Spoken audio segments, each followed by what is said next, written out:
Hello guys, what's up. I hope you all guys are doing good. So guys, आपने सुना होगा कि श्रीलंका में एक बहुत बड़ा इकोनॉमिक क्राइसिस आया है। इतना बड़ा इकोनॉमिक क्राइसिस कि सरकार के पास पैसे ही नहीं बचे हैं। और जब सरकार के पास पैसे नहीं बचे हैं तो लोग खाना, पानी, गैस, रसोई इन सब के लिए तड़प रहे हैं। यहाँ तक कि गवर्नमेंट के पास इतने पैसे भी नहीं है कि स्टूडेंट्स के एग्जामिनेशन के लिए पेपर्स प्रिंट कर सकें। इसके लिए श्रीलंकन गवर्नमेंट को सारे एग्जाम्स कैंसिल कराने पड़े। और एक और इंटरेस्टिंग बात यह है कि श्रीलंका में डीजल और पेट्रोल पूरी तरह से खत्म हो गया है।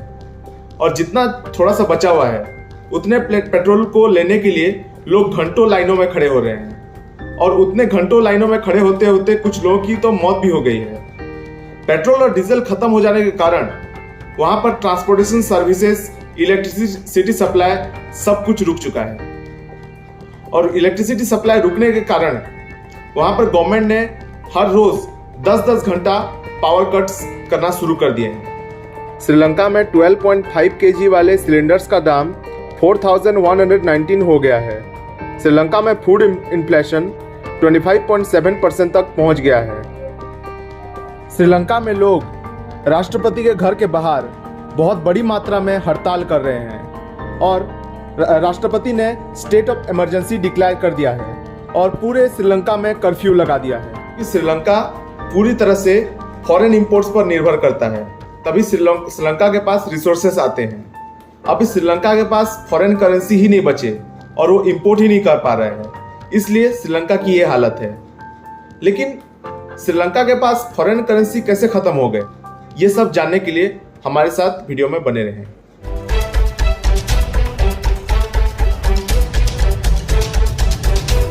फर्स्ट, श्रीलंका ने चाइना से कुल $5 बिलियन का लोन ले रखा है। श्रीलंका ने 2021 में चाइना से $1 बिलियन का और लोन लिया था। श्रीलंका ने चाइना से लोन के शर्तों को आसान करने के लिए कहा था, पर चाइना ने मना कर दिया। श्रीलंका के प्रेसिडेंट गोटबाया राजपक्ष ने चाइना से बहुत बड़ी मात्रा में लोन लिया। उन्होंने श्रीलंका के हम्बनतोता पोर्ट को चाइना को 1000 करोड़ रुपए में लीज में दे दिया। यही पोर्ट पर चाइना ने अपनी सेना तैनात करके रखा है ताकि वो इंडिया को साउथ से भी अटैक कर सके। सेकंड रीजन, श्रीलंका में 21 अप्रैल 2019 में जगह जगह पर बम ब्लास्ट हुई थी। अलग अलग होटल्स और शहरों में ब्लास्ट की घटनाओं में 300 से ज़्यादा लोगों की मौत हो गई थी। श्रीलंका की मेजॉरिटी ऑफ इकोनॉमी टूरिज्म पर निर्भर है। 2019 के बाद टूरिस्ट वहां जाने से डरने लगे और कोविड पीरियड में भी श्रीलंका के टूरिज्म पर भारी नुकसान हुआ था।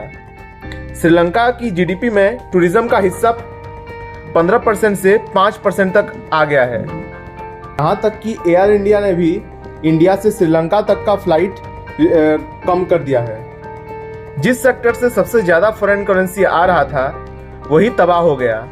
इसके कमी की वजह से इंपोर्ट पर भी एक गहरा असर पड़ा और इसके चलते सरकार के पास इंपोर्ट करने के लिए पैसे ही नहीं बचे हैं। और इससे पेट्रोल, डीजल और खाने में कमी होने की वजह से महंगाई भी बहुत बड़े मात्रा में बढ़ गई है।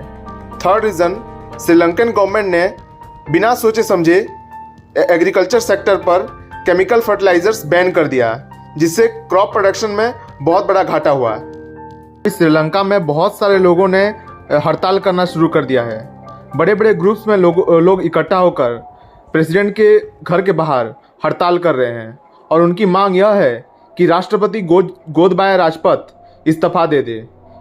उनकी मांग यही है कि राजपक्ष परिवार श्रीलंका की सत्ता छोड़ दें।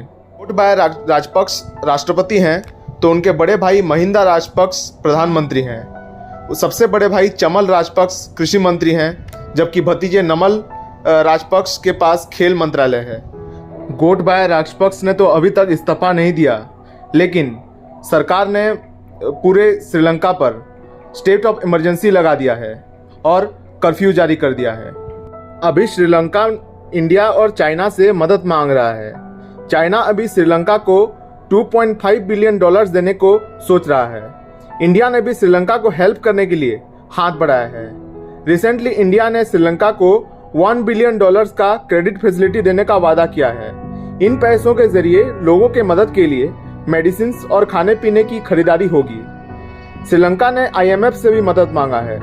श्रीलंका के लोग देश छोड़कर इंडिया में आ रहे हैं। जाफना और मन्नार से 16 रेफ्यूजी तमिलनाडु पहुंचे हैं। अभी ज्यादातर श्रीलंका के लोग इंडिया आएंगे। ये नंबर्स 2000 तक भी पहुंच सकता है। इन सब श्रीलंका की घटनाओं से पता चलता है कि कैसे चाइना हर एक देशों को बड़े मात्रा में कर्ज देता है और लास्ट में सबको कर्ज जाल में डुबाकर बर्बाद कर देता है। सो गाइस, आज के लिए इतना ही। अगर वीडियो पसंद आए तो वीडियो को लाइक कर दीजिए और हमारे चैनल को सब्सक्राइब कर दीजिए और बेल आइकन को भी दबा दीजिए ताकि हमारे वीडियोस का नोटिफिकेशन आपको सबसे पहले मिल सके। So see you guys in the next video.